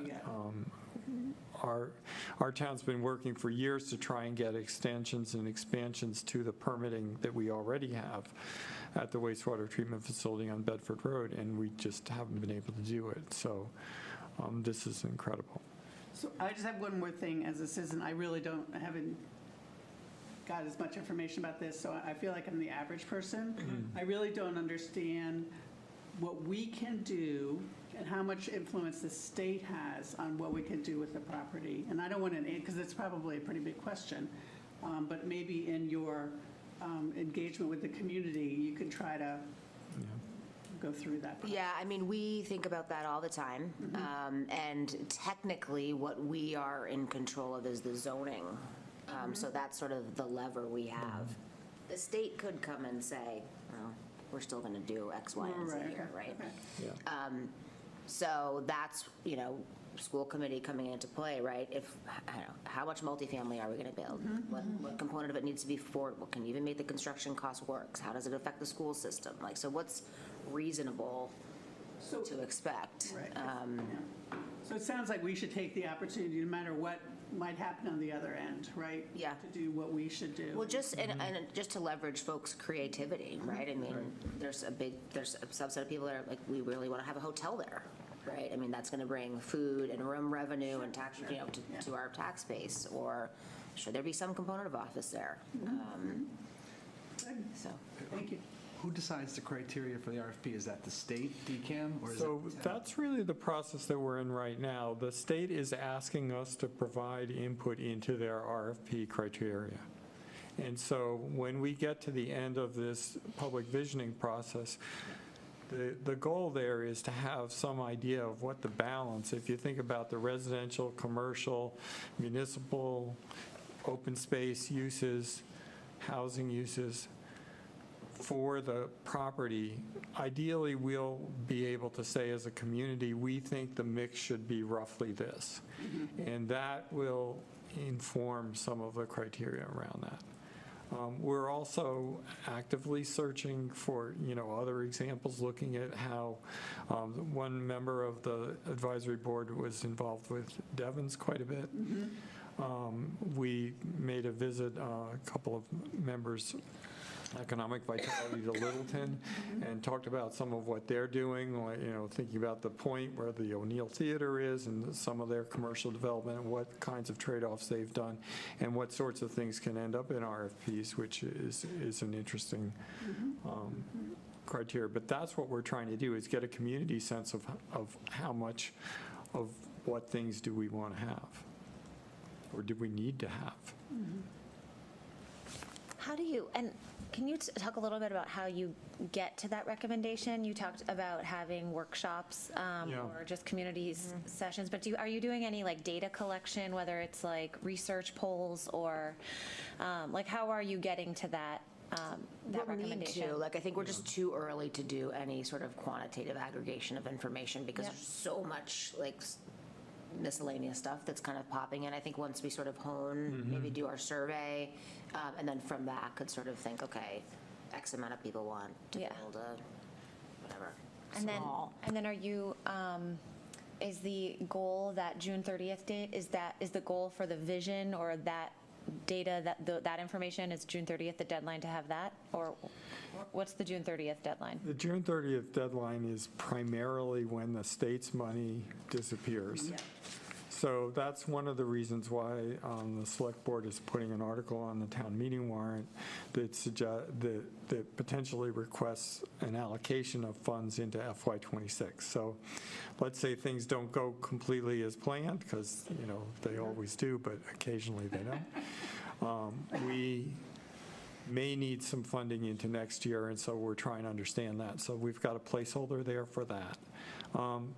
Just to step back a little bit to your previous question, the consultant's first month, they basically are on a 4-month sprint, is all about discovery. So they're compiling a lot of information, an economic analysis in terms of what kinds of things could go there, what they might cost to do, what the market will bear.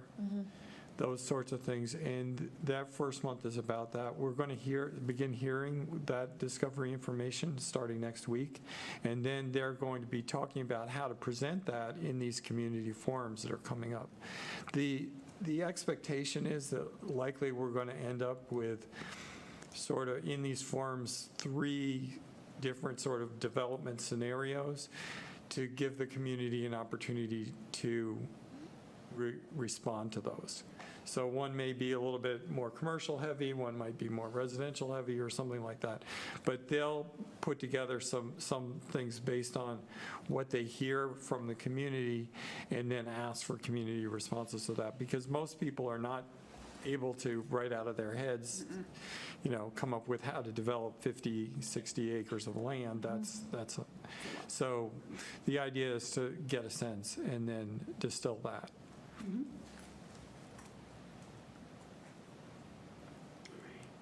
Well, thank you both. I appreciate you guys taking the time, and I think we're all pretty informed now. Good luck to you guys. Yeah, and I think It is we should, sorry to interrupt, Alexa, scope of think work. about, as we progress and get deeper into the process, maybe creating a more formal, like a liaison to the school committee, someone that can pop into our meetings, or just, so we can make sure it's not like we're updating you every few months. Yeah, also, the ask for the town departments is to help identify in what ways will that site be useful to their particular operations.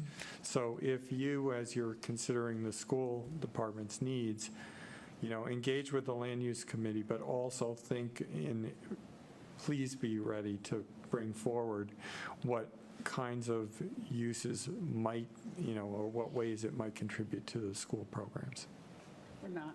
Well, that is. No, I might have already had a conversation with Carrie about this building, because this is our last albatross here, and we don't want to put money into this building. So I don't know what that looks like, Mark, but that seems like the obvious answer. And one of the concepts behind land use, if I might, for a moment, is that we may trade off things. So if we, for example, often cited is the notion of a public works facility coming into MCI. There's some things like the wastewater treatment facility that are already there that say do that.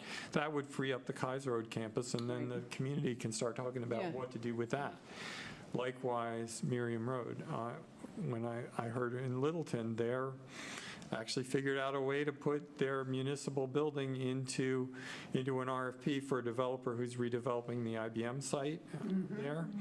And they're planning on taking that building and turning it into affordable housing where their town offices are right now. I mean, not compared to this, but it's. So it's interesting. So, it's time to think big thoughts, as somebody said. I mean, this is a generational opportunity for sure. I mean, it's just like crazy. Right. Yeah. And then there's Peabody. Yeah, then there's Peabody. Happy to leave that to the select board. Another night. Thank you so much for taking the time. Thank you for all your work. All right. We're going to move now into our school committee goals. I see Julie has joined us via Zoom.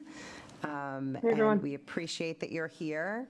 I often refer to the school committee goals, as I just did in a text to you, as your third child. So I'm happy to let you take the lead on this discussion. Sure, I can share my screen, and then I think it'll be fairly quick. Carrie and I had a chance to connect earlier about this. So can everyone see my screen? Yes. So it's not much change from what has been since the beginning of the year. I've just updated it with tracking. So for example, the last time we reviewed this, anything that's complete for the year has green all the way till the end.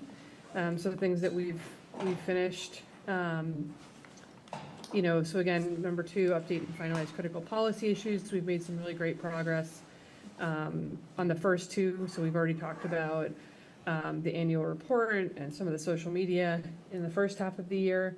And now we have Title IX and cell phones, which we covered this past policy subcommittee meeting, which is myself, Carrie, and Cynthia. Some of these are going to take a while, and that's some of the things that might adjust. So for example, Title IX is pretty straightforward. We're realizing cell phones is a bit more nuanced, especially as we look at K through 8 versus the high school. So those will be ongoing. Carrie, I know you and I had talked about the story of the school. Do you want to give a quick update on the status if you haven't already? Yeah, I mean, nothing really has changed since last meeting when we talked about this. We're working on it. We're meeting now every Friday just until we get like a draft, and then the meetings will become more sparse again. But yeah, we're moving forward. Yeah, mostly on a digital version. We'll have some copies for town meetings and whatnot, but mostly for a template. And I've updated numbers for you if you want me to send those to you. Do you want me to send those to you? Printing? Printing costs, yeah, okay. Or you can just bring them on. Yep, great. On And I Friday, don't know, okay. yeah, so anyway, so everything else is pretty much on track. I think we talked about the evaluation previous as well. I'm happy to talk about it, but as of now, everything's on track. I would just ask for the next meeting, if anything that still has some leeway, any of these here that are white for now. If we see any hurdles in us, achieving those goals, please let me or Carrie know, and we can populate.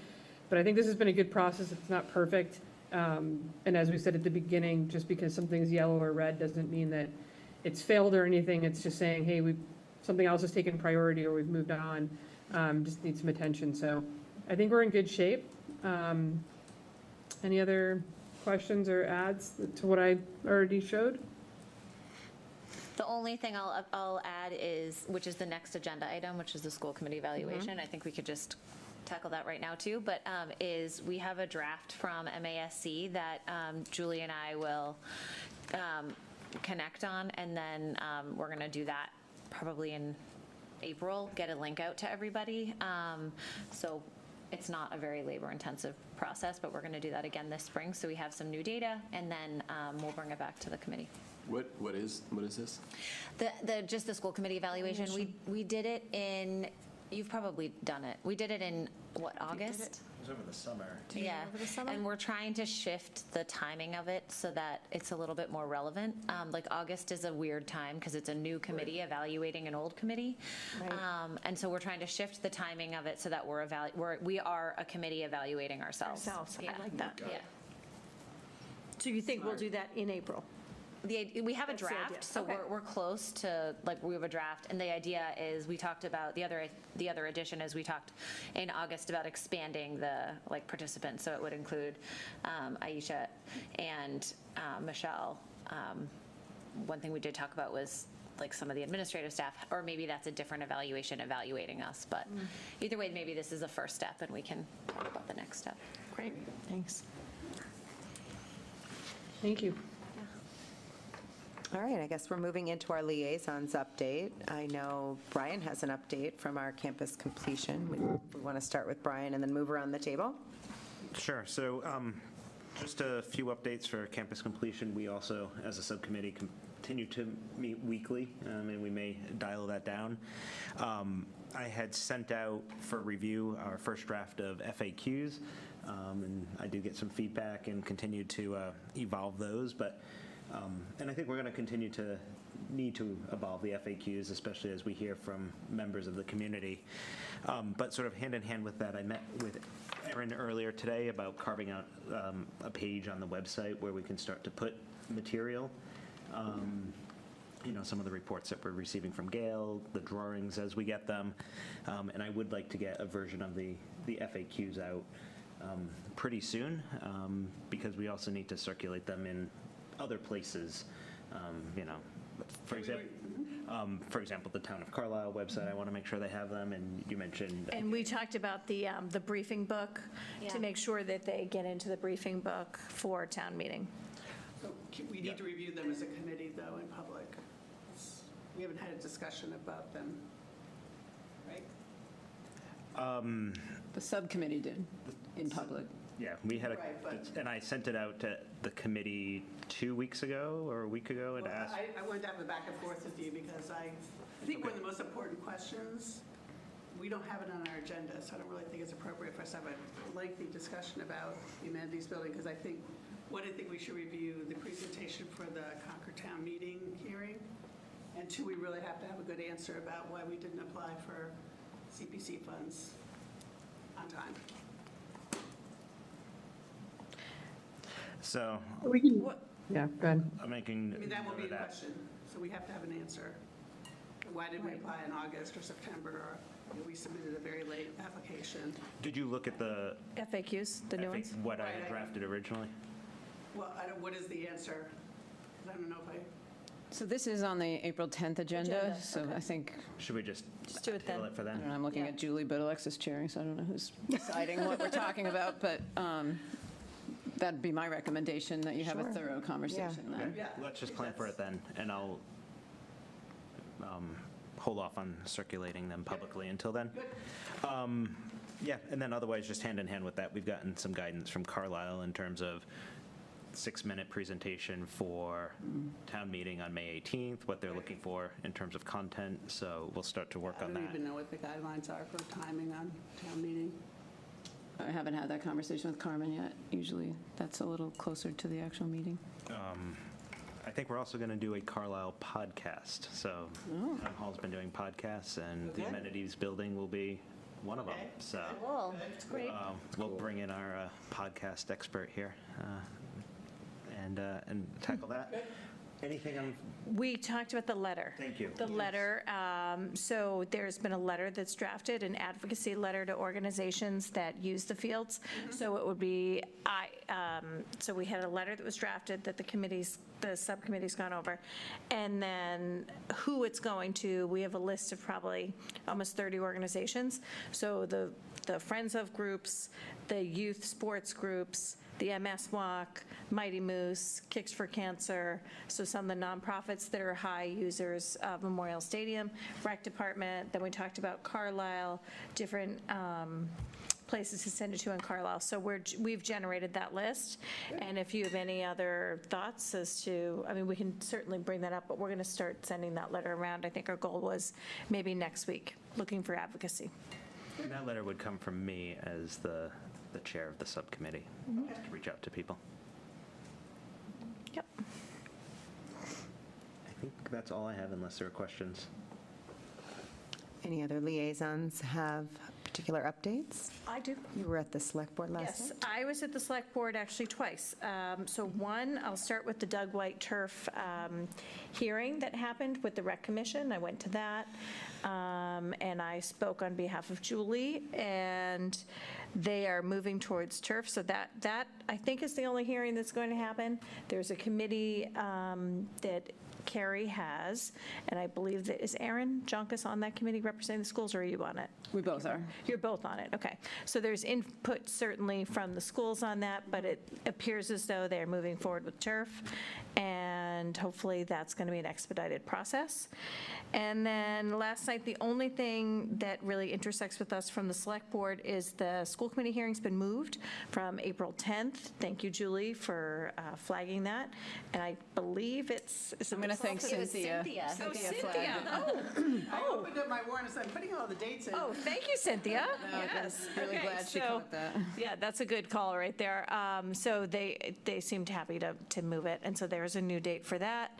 And I'm forgetting if it's the 12th or the 15th. It can't be the 15th. Is it the 15th? It is the 15th. It's the 15th. Oh, okay. All right, so that's the 15th. And then the other group I liaise with is the DEI Commission. So I went to their last meeting last month, and they have a candidate coffee. Actually, it's tomorrow night from 5 to 7:30, and that's in the Goodwin Forum at the Concord Public Library. That's it. The April 15th meeting, is that a joint meeting, or? That is a hearing. Okay. Usually it's So- Bob and I, and you may be there. Usually we hope someone's there, and but we're doing presenting. And sometimes I feel like it's just been the chairs that have been there, Yeah, and we haven't often. been there, so it's not Yeah, a it's not- meeting. It's not a. No. No. It's not a formal So if school. that's helpful, you do not need to be there. But you are welcome if you. You're welcome. Trying to prioritize. Yes. Thank you. Brian's on a few committees. Just a few. All right. Anyone else with the liaisons update? So one thing kind of significant that did come up with Carrie's budget is they are getting rid of the sustainability director, which is unfortunate, but it's a layoff. So I think we have to have Dr. Hunter work with Ms. LaFleur on figuring out what our relation, it's going to be this fiscal year, so next fiscal year we'll have no sustainability director. She did say that it'd be a significant amount of ESCO work. I'm not sure what the schedule is of that, and which is a evaluation, I think it's all state funded, of all of the municipal facilities in terms of making them more sustainable. I mean, not big picture, we're talking about small things. Yeah, and the only thing, that she mentioned in terms of that was that the deputy town manager, I think, would then be charged with that, basically picking up where the sustainability director is a layoff. But we sort of had a dotted line to the sustainability director, so I just want to clarify what's going to happen going forward, what they would expect. Carrie and I haven't spoken about it. No, I'm not saying it's for the next fiscal year, because the person's going to stay in that. Yeah, and she did talk about the partnership that you guys have had on greening our schools, and just, how you're collaboratively working together about replacements of things. She did. Yeah. So it is going to be a gap, and, even though we have a person picking it up, it's still, it's not their full-time job, so. So, that's all. All right. So we're moving into the final stretch here with our action items. I would like to take a motion to approve the Concord Public School bus lease. So moved. Do we have a second? Okay. Any discussion on that? Lori, do you want to give some background? Mostly Bob. So we are leasing, as we have been for the past few years, 2 buses, 2 new buses for each district to kind of keep replacing our fleet of vehicles. The buses we're replacing, I think, are 10 years old. The total cost of these, one of them is $324,674 for the CPS buses, $325,864 for the CCRSD buses. Those are net of trade-in. We did get some trade-ins. Now that we're not trading buses that are very, very old, just old, we get a little bit more trade-in value. The interest rate was actually a little bit better than the last time we did this. It was 4.03%.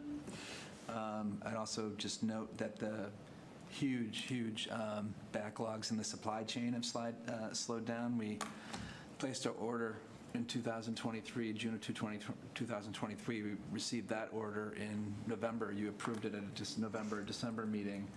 This is our order from June of 2024, so we're now 8-month lead time, and we anticipate those lead times coming down again if we were to order for FY25. So that's good news on the lead times, so that we can kind of get our vehicles replaced on a timely basis.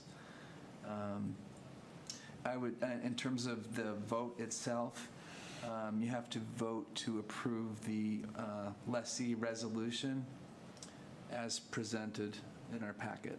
Okay. Not just approve the lease, but approve the lessee resolution as presented. Do we want to withdraw the original motion and make a new one? Yes. Thank you. I'm just looking for the language, sorry. It's a really long document. Yes. Right now. Just to clarify, are we voting separately, so it's Concord first? Yes, Yeah, one for each district. Can you specify which month we take delivery of it? Or the buses are ready, like we're getting them insured now. We would later this week potentially, or early next week. Okay. But we don't make payment until we inspect them. Right. The funds go to escrow that you'll approve here, and then we release the funds once we've done a full inspection. Can you just repeat, Bob? We're approving the bus lease.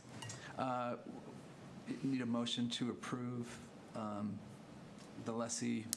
Let me read what it says on the form. I cannot find exactly. I see a motion. There's no motion in there, but like, It's page 16 what language and do you need? 17. 16. It's a long document. All right, I skipped right by it. Okay. Yeah. Thank you. You have to read the Oh, whole do I do the thing? whole No, thing? you don't. No. We're going to be here till 10. All right, I'm going to try. I just don't know what the document's called. Is it called a lessee resolution? Lessee resolution it is. Or Exhibit A, you could say Exhibit A. So I make a motion to approve the CPS bus lease. Lessee resolution. Resolution as written in the packet under Exhibit A. Second. Great. So this is Concord. We are all in the room, so all in favor? Aye. Aye. Okay. Bob, we'll move into action item number 2. Bob has given us the details on the regional bus lease as well. So if we could go into that second motion, and that will be done via roll call votes because Julie is on Zoom. So I move to approve the CCRSD lessee resolution as written in the packet under Exhibit A. Second. Okay, a roll call vote. I will start that. Anderson, aye. Check aye. Morano, aye. Rainey, aye. Rankin, aye. Viola, aye. Watterson, aye. Thank you. Thank you. And then our final action item of the evening is the consent to replace the Doug White fields. I don't know, Lori, if you want to give any background on this before we entertain a motion? Sure. So I heard from the town manager yesterday. They need formal consent from the regional school committee to move forward with the plan to replace the turf at Doug White per the IGA, the intergovernmental agreement that we're involved with them. So they're looking for that formal approval tonight so that they can keep the project moving. They're happy to come at any point. Probably a good idea at some point to have leaders from school and town come and give you the scale and scope of the project and the timeline. So we just need you to vote that tonight. Okay. So can I get a formal motion read? There's not a motion written, so I'm going to try it again. I move that the Concord Carlisle Regional School Committee gives consent to replace the Doug White to field. replace the Doug White fields. Do I have a second? To the town, or does it? Yeah, essentially, yes. It's part of the intergovernmental agreement, so that you're As formally per- acknowledging that they're going to do that. I'm going to add as per the intergovernmental agreement with the town of Concord. Great. Do we have a second? Second. Okay. Any discussion? Thank you. Yeah, thank you, Town of Concord. So we will have another roll call vote, and it will start with me. Anderson, aye. Check aye. Morano, aye. Rainey, aye. Rankin, aye. Viola, aye. Watterson, aye. Okay, great. And with that, I will adjourn the public session of our meeting, and I will entertain a motion to enter into executive session. I move that the Concord School Committee and Concord Carlisle Regional School Committee will enter into executive session under Purpose 2 of the Open Meeting Law to conduct strategy sessions in preparation for negotiations with the Assistant Superintendent of Finance and Operations and not return to open session. Second. Okay. I just ask one question before we adjourn. I'm just reading Carrie's email. It says, in addition, we should discuss whether it makes sense to amend the existing IGA. So I think that's a significant conversation that we should have.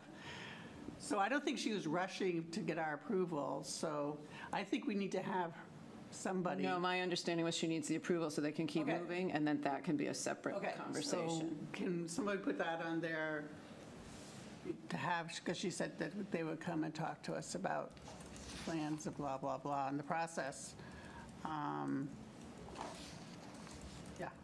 I think you're meeting with Carrie regularly on that, right? That was the assumption we're that I having had last ongoing. night, that there was a committee meeting.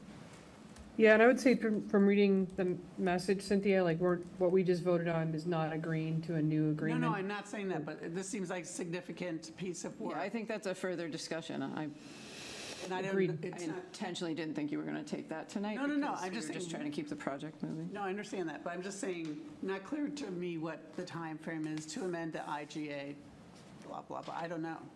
Well, I think we I don't know have if to we- discuss it. we don't need I mean, to. it's not on the If you're agenda, so. even- We'll have to even discuss if we were going to do it. Yeah, yeah. This tonight, but I mean, can somebody on the school committee, the chair, follow up with the chair of the select board and find out what we should do or not do going forward? If it can wait until, next year, or if this should be done this year, I have no idea. Great. So I think we have to discuss it. I mean, my feeling is first of all, we just voted for it, but the second thing is, that's the first time I've seen a request to amend it before the current contract. So, I mean, I think we need to discuss it I'm not saying I know further. what's going on here, so. I think, Julie, you talking to Mary might make good sense. I'm happy to do that. Okay, great. Sorry about that. No, it's okay. We have a second to move into executive session. So I'll start. Anderson, aye for both. Check aye for both. Morano, aye for both. Rainey, aye for both. Rankin, aye for both. Is that me? Viola, aye for the region. Watterson, aye for region. Thank you. Good night. Have a good night.